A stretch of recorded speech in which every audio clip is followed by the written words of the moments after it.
my name is Elizabeth Foltz. I'm a partner with the law firm of Buttermore and Foltz in Westfield, New Jersey. We specialize in estate planning, estate administration, and real estate. Everything that has to do with uh, buying and selling property and kind of beginning and end of life planning. Okay. And when you think of, like, I think a lot of people understand you should create a will at some point in your life. To do that, you would typically work with an estate attorney. Is that true? Correct. Yes. Okay. I'm also just going to say that I'm going to ask a lot of naive questions on purpose, Yeah, no, that's great. just so that it's clear, because I don't want to assume that me or anyone doesn't understand something or Yeah. does. Okay. Okay, so I thought where we could start is just like at a high level, maybe you could explain what is a will and where should somebody, like, how do you start thinking about that? When should you start thinking about it? Just what comes to mind for there. Okay. So a will is a direction to your family, your friends, your loved ones, telling them who you want, well, telling them what things you own, a plan for all of the things that you own, and who you want them to go to, kind of in a general sense. And then also, who is it that you are asking to manage collecting all of those things and distributing them. Okay. So that could Is be that like, is yeah. yeah, so like I could say, I have 5 really important plants to me and I want them to go to my 3 best friends. But I'm gonna list my brother as the one who's gonna go to the house and get those plants and bring them Hmm. to my friends. Yes. Okay. Hmm. Um, when do you think somebody should think about creating a will? Somebody you should always think about creating a will or even revising your will anytime you're going through a big change in life. So, I mean, my opinion is as soon as you're an adult and you are capable of creating a will, you should create one, even if you think you don't have anything to leave, or Mhm. even if you think all I have is debt. It's still important to create a document, primarily because then you get to be in charge of who is handling your things when you die. Mhm. If you do not create that document, even if legally your parent, your spouse, your sibling would be appointed, they have to go to court and be appointed by a judge, which takes a lot of time and costs money. And so, in the grand scheme, it is going to save a lot of money for you to create that will um, during your life. Um, it's my opinion you should create one, as early as you can. But anytime you go through a major change in your life, so maybe you get a huge promotion at work and your income is changing significantly. You're getting married, you're getting divorced, you're having children, you've bought a house. Maybe, a relative of yours has died and they've left you some money. Maybe your parent has died, a sibling, any kind of major life, you've moved, any kind of major life change is a moment to at least look at your will and see, does this actually still do what I want it to do given where my life is right now? Mhm. Um, Often you're probably not going to want to change it. I imagine things like marriage and having children would make a change in that document, but most other things it's just a good opportunity to look at it and just think about it and make sure it reflects what you want. Okay. And then talking about, like, when you think about what you put into a will, so you mentioned the things that you have. Let's say that I'm like a 21-year-old out of college. I don't have a lot of stuff. Like, should I be putting my clothes in there? Like my favorite mac and cheese that I have? Like, how low should we go, or like what goes in that? So generally, I would say in your actual will itself, you should be speaking more generally. Um, The distinction with that would be maybe a piece of real estate if you want a specific house, or maybe a specific bank account to go to a person. I would list that in a will. If we're talking about your jewelry, your artwork, your clothes, you want to, if you're looking to identify a specific item to go to a specific person, that you should put in a document. It could be a typed or handwritten, but it should be signed, like a wet signature and dated by you, and just keep it with your will or with your important documents. The Okay. reason we don't recommend putting that in the will itself is that the will becomes a public document. And Mhm. so if you have, let's just say you want to leave your engagement ring to someone, you don't necessarily want the general public to know about how many pieces of jewelry or artwork or whatever it may be. You may not want them to know that that exists because there are people that check those records and will go looking to pilfer through, people's Mhm. homes. If you do that document and you sign it and date it, it can be as powerful as your will. Um, hopefully the people that you've chosen or your family will respect your wishes, and there will be no reason for that document to be provided to a judge. But if there were a problem, right, that's why you sign and date it because it could be presented to a judge as something that's going along with your estate plan. Okay. So big things like houses, cars, potentially, definitely in the will, but Yeah. smaller things, just kind of do that on your own, but make sure you sign and date it. Keep it with the Yeah, document. and as far as like the big items, that's the kind of thing that you could talk to an attorney about because there may be, depending on who you're looking to leave it to, there may be another way to handle that outside of your estate plan to still achieve, um, you know, what it is you're looking for. Okay. What about liabilities and debts? I have on my list of questions for you things like I have student debt, but they're going to be paid off in the next 5 years. Should I still Mhm. include that? So you don't need to include any of your debt in your will. Um, Okay. but so in our practice, when somebody comes to us to create an estate plan, we provide them with an estate plan questionnaire where it gives you an opportunity to write down all of your assets, your bank accounts, your car, your stuff of value, but also whatever liabilities you might have, just to kind of keep it organized. And the intention for us is that that would then be a living document that you could update from time to time during your life.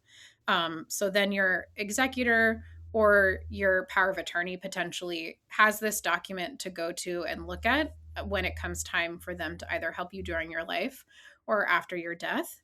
Um, so that would be just having a list of, what if you have student debt, if you have a mortgage, a car payment, whatever those things are, just keep an itemized list of what they are, and who they're owed to so they can be found. Mhm. But that doesn't need to be included in your will. Okay. Um, what happens to my debt after I die if I have debt? So if you have debt, right, that will be, if you have enough assets to pay it off, right, that would be paid by your executor first before making any distributions. Okay. Um, if you do not have enough assets to pay off the debt, your executor, your family, nobody else is liable for that debt if it's in your name alone. Mhm. What often will happen, depending on the amount of debt that there is, if you're talking about maybe you still have a car payment, um, usually they'll just take the car back in lieu of payment.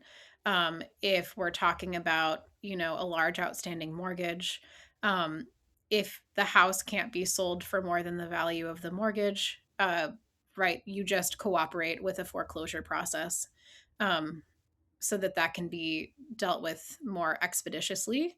Um, that that would maybe take a few months, 6 months, but a lot faster than if you were, if it were during your life and you were resisting the foreclosure. Okay. If there is no if you have debt that can't be satisfied by selling something, like maybe you have a lot of credit card debt or student loans, if there's not enough money to cover those things, the estate is just insolvent. A lot of times, credit card companies will negotiate what's owed if it means they'll get paid. Um, if not, there's a process where you file with the court um, to just get a judge to sign off on an accounting showing that the estate does not have adequate funds to pay the debts. The Hmm. court would then deem the estate insolvent and all of those creditors would go away. Okay. So it takes some time. Um, if if you want to be kind to your family, lots of people have debt. That's not a big deal, but maybe be especially, the older that you get, or maybe if you're ill, being honest with your family about what your finances are like is helpful, Hmm. so that they are not surprised by the amount of work that's ahead of them as far as dealing with all of the debtors. Hmm. Okay, that makes sense. But good to know. I actually didn't know the answer to that question, if that would affect your family if they were responsible for it. No, they're So, not. They're not responsible. Some creditors will try and convince you that you're responsible for it, but if it's truly just in your name, um, mhm. they cannot make somebody else pay the debt. Personal property memorandum, is that different from this sheet of paper that I'm wet signing and dating? No, well, there are a Okay. couple of things that you might want to do. Um, so it's all going to depend on, what we're talking about, the value that it has. There is a provision in the will that is the rest, residue, and remainder. That's just all the stuff that's left. Um, then there's also a provision that is about personal property. Personal property is going to include all of your clothes, your pots and pans, the furniture, anything that's not a bank account, a piece of real estate, um, your car, just the stuff. There's a Hmm. provision. If you're fine with that going to, let's just say, your spouse or your children, and you're happy for them to work it out amongst themselves, you don't necessarily need to have another document that explains where those things are going to. Um, or maybe you want your forward facing document to just say, I want it all to go to my children. Then the Hmm. personal property memorandum might come in to say, I want you all to split my things, but I want, Sarah to get this piece of jewelry and Emily to get this piece of jewelry, and the rest of the things you can divide amongst yourselves. Okay. Um, so that might be one option. That's really the personal property memorandum is to be the idea is to direct specific items or give specific direction to your executor on how you want them to handle your things. Another place where that memorandum might come in is, let's say you have a lot of items of real value. Hmm. Let's say you have, maybe you have a number of, valuable pieces of jewelry or an art collection. Maybe, I don't know, maybe you have a really valuable coin collection, whatever it might be. Um, Sometimes we would, if you're in that kind of a position, creating this document and including pictures of each item might be helpful. One, because then it's very clear which item you're talking about. We don't need to try and figure out if you're talking about this diamond ring or this diamond ring, or Hmm. which boat painting. Right, it's very clear because there's a picture included. The other reason is just for insurance purposes. If you have a picture of the items you were trying to, um, you know, distribute during your life, the items you were referring to, and maybe there's a flood in your house, or maybe you have a relative who was really greedy and they came in and tried to take things. You now have a document that shows exactly what you were talking about, what condition it was in.